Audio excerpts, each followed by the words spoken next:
Excuse me, officer, Mr. Operating on off in my offspring, cause your occupation originated in my oppression. Plotting to make my neighborhood look like the Oscars. Oscar wildin' in these streets. No peace until justice means just let me breathe. My name is Shane Calvin. Rap name Shane-tastic. I like to act. I'm working on my singing. So yeah, that's a work in progress right there. I love talk shows. And did I mention I spit poetry?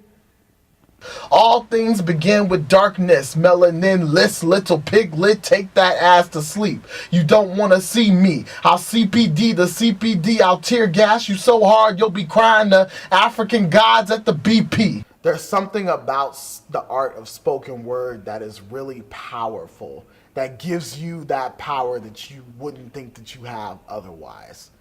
Like, I always knew I was queer. It was just little things. Like, you don't know the word for it when you're little. You know what I'm saying? You just know that you're different from everybody else and that you're made fun of. But I always denied that part of myself. I always said that I would rather just kill myself than to be gay.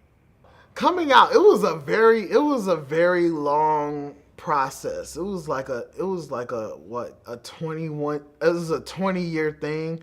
I'm 21 now. They say expect the worst and hope for the least. Guess a bulletproof vest on the chest must be the only way I can see the next episode of me. It's 21 years old, considered to be an OG. Holding on to my breath like it's the last piece. Coming out did affect certain relationships, but then coming out did not affect other relationships. Clinging to the last piece of the times I had peace. If I get killed in these streets, I'm good enough to get on NBC. I'm just not good enough to own NBC.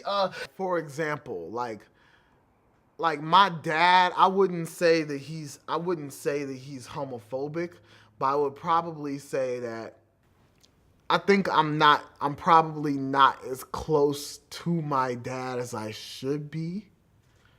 Shoot me, choke me out of fear for your life, and that's an accident. It's the saddest shit that if a bullet doesn't hit your skin, it's like maintaining your abstinence.